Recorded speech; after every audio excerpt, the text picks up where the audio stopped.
Welcome back to Legal Matters with the American Law Firm. I'm Mike Garrigan, and my guest is attorney John Hansen with American Law Firm. Legal Matters is an informational and news call-in show devoted to a variety of legal topics of interest to State Line viewers. We have attorneys standing by right now at the number on your screen, 815-394-1776. Attorneys who will provide you with free information regarding your issue. So call now and throughout the next hour. Time now for tonight's opening statement, and we're going to talk about two topics that affect a lot of people in the state line: divorce and paternity law, and also estate planning. Before we get started tonight, though, we'd like to remind you of the multiple practice areas that the American Law Firm concentrates in. The American Law Firm is a general practice law firm that concentrates in divorce and family law cases, auto accident, injury, and Social Security disability issues, bankruptcy, DUI, traffic, and criminal defense, advanced care planning and probate, real estate and business, and also immigration. So please feel free to call tonight and discuss any of these practice areas with the attorney standing by live.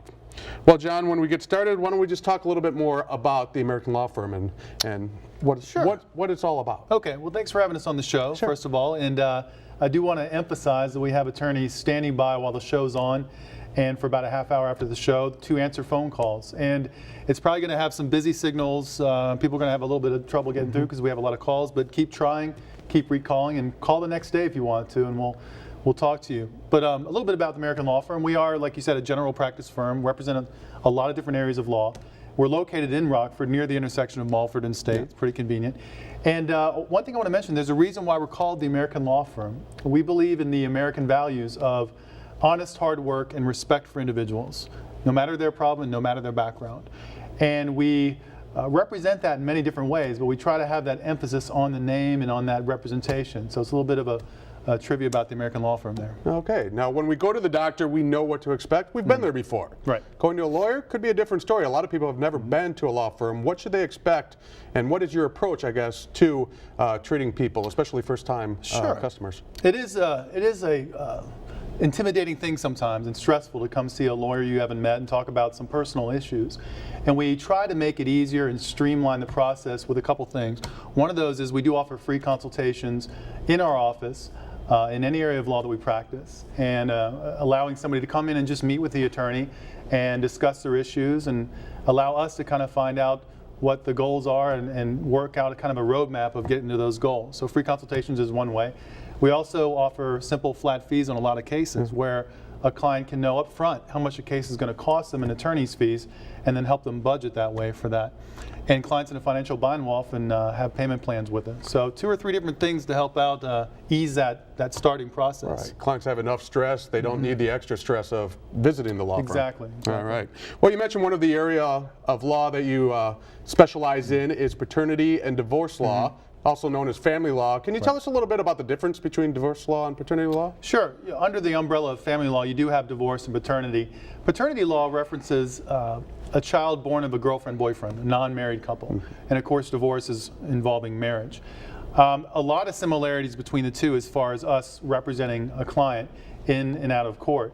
The main difference is, obviously, is with a girlfriend-boyfriend child or children, for the father particularly, who wasn't married when the children were born, he needs to get into court and establish some rights. But before he does that, without doing that, he really doesn't have as a father any legally enforceable rights, because when a baby's born outside of a marriage, it's the biological mother that has all the de facto custody. So there's a lot of early necessary work in a paternity case to get to the heart of the issues, unlike a divorce case where you're presumed to be the parent. So why is it so important to establish paternity? It is for both parents, not just for fathers. For mothers, you can establish paternity to get benefits like child support and health insurance and other things like that. And for a father, again, without establishing yourself as a father in the court system, you don't have any enforceable rights yet. You may be getting along with the mom and the child now, but if something goes south with the relationship, there's not really any legally enforceable means to see your child unless you've already been recognized as a father. So very important that fathers from a girlfriend-boyfriend relationship come in and see us, and we'll walk them through the process. So how is it determined who the father is? I mean, we've all seen Maury Povich. Not everyone goes on the Maury Povich show, do they? Right, yeah. How is it that they establish paternity or test for it? There's a couple different ways. Oftentimes when a baby's born, the father may be at the hospital in the labor and delivery, and a hospital person may give them some paperwork. And one of those forms that sometimes are given is called a voluntary acknowledgement of paternity. If the father signs that at some point and has that in his possession, we can use that in court. If, however, none of the paperwork was ever done, then we can always do a DNA test, and the courts will recognize that to determine parentage. Okay, now child custody disputes seem to be one of the most notorious elements to a family law case.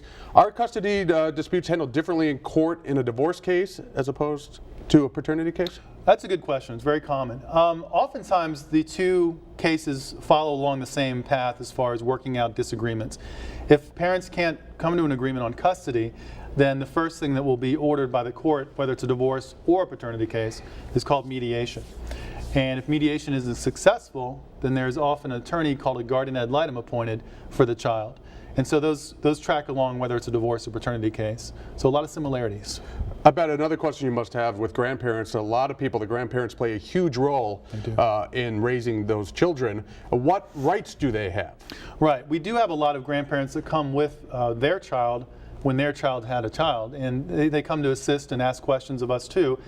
And then sometimes we'll have the grandparents come by themselves because their child is out of the picture, whether they're deceased, God forbid, or maybe their child's in prison or something. And in Illinois, grandparents do have enforceable rights of visitation, and sometimes in terms of parentage rights as well that can be established. There's kind of a checklist that has to be met for grandparents to enforce that, but we can definitely provide some free consultations to grandparents and see if they fit within that allowed system. Okay, very good. And right now, as the segment is being shown, we do have attorneys standing by live to answer legal questions from callers. It's a free call. The number is 815-394-1776. Viewers can call that number right now, again, to speak with one of the American law firm attorneys to discuss their options. Are you familiar with the term advanced care planning? If you aren't, don't worry. You will be after our next segment on estate planning. That's next.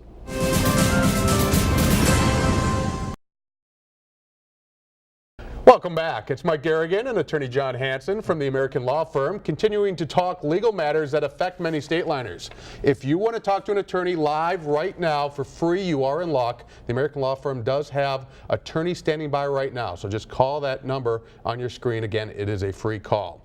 John, you mentioned the American Law Firm handles estate planning work for clients. What does that all entail? Right. That involves normally preparing some documents, such as a will, a power of attorney, to arrange for someone's care when they're alive and also for someone's estate when they pass away. And we call it at the law firm, the American Law Firm, an advanced care plan, because basically you are planning in advance for someone's care. And so there's a lot of documents involved, and we do offer free consultations where we'll sit down and find out what a person needs and then give them kind of a rundown of what documents are available to them. So let's talk a little bit more about those documents. What documents do you need as part of the estate planning? Everybody has a different situation, so I start with the basics and then work from there. There's some documents that everybody needs no matter what their financial situation is. And then there's some documents that somebody may need because of their financial asset situation if they have a lot of wealth. So with the basic documents, we start with a will, which sets out what someone's wishes are as to who's in control of their estate when they pass away, called the executor, and then also who inherits their stuff, called a beneficiary. And we can go more complex from there, but that's where we start. We'll also talk about a power of attorney for health care for many clients who need an instruction if they're still alive but they're in a coma or something like that. They can appoint someone to be in control of their health care. We'll talk about things like a living will, which sets out whether you do or do not want to be kept alive on life support at a certain time. So this is some basic documents that apply to anybody. I think people have some understanding about wills and how that works. Yeah. What happens if a person doesn't have a will and dies? Then what happens to that property? Really good question. There's a law in Illinois, like every state, that says where your stuff goes when you pass away. And the problem is oftentimes what the law says is not what you really wanted. And people, with wills especially and estate planning documents, people tend to put stuff off as far as going to see a lawyer and getting the job done. It's one of the most commonly procrastinated projects out there. It just doesn't seem to be a crucial emergency for a lot of people. They say, well, I can do that next week, next year, and they never get it done. And they'll end up having their estate go to somebody they didn't intend. So it's very important that you at least come in and see what's out there. Basically, if you want control, you better have a will. Yeah, and it takes some guts to come in and do it, but it's definitely worth it. Okay, viewers may have heard of the transfer on death instrument. So John, how does that work?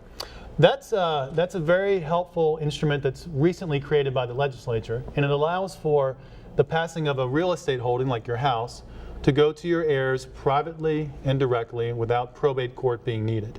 And it's a complex area, so I'm not sure how much time we have, but if you have a house and you die, usually the law says you have to go through probate court, your family does. And this instrument allows to avoid that. And there's a lot of cost and trouble associated with probate court. So if somebody has a house and they haven't set something up, come call this number on the screen, talk to one of the lawyers tonight on the phone, or come see us, and we'll walk you through how that works. Okay, what role do trusts play as a part of the estate planning process? Trusts are often used for someone who has a lot of assets, like real estate, but also other things like stocks and bonds and maybe expensive vehicles and boats, a lot of high net worth things. And they want that stuff to pass directly and privately to their heirs, because the Illinois law has probate court necessary for not just real estate, but also for wealth. So if somebody has more than just a house and they have other wealth, definitely come see us and we'll walk you through how a trust works. Sometimes it's overkill for some people, other times it's the perfect way to go. So they are helpful to avoid court, among other benefits too. Okay, so the key is there's a lot of options, a lot of choices, There really is. but sometimes they're complicated. So the important thing is people say, okay, I don't know if I can handle this on my own. How important is it to get professional help for this? It really is. There are websites out there that talk about having a will prepared, or kind of a do-it-yourself thing, and there's probably forums out there in the library that you can use, but there's laws that change every few years, and those documents and those websites sometimes aren't up to date. And every state has different laws too. As attorneys, we have to keep up with the latest laws and all the latest changes with the legislature. And so we can provide somebody with the latest instructions on what they need to say. Basically, we take their wishes and we translate it into what the law says. And so it's definitely helpful to at least come and see an attorney and get that process started. Okay, we have about 30 seconds left. Okay. Is there anything else you'd like to add to the people out there? Sure, yeah. The show, we have this phone number up on the screen, and I know it's hard to get through sometimes when you call, but definitely call with any questions you have, not just on family and estate planning, but any area of law that you're interested in. Call us up, and we have one of the attorneys standing by that can talk to you. And we're located in a convenient part of town, so come see us as well. And again, the key is if you call and the line's busy, call back, and lawyers will be standing by for an extra half hour after the show, so you will be able to, hopefully, if you keep trying, get someone live, an attorney from the American law firm. Well, when we come back, we will have our closing statement.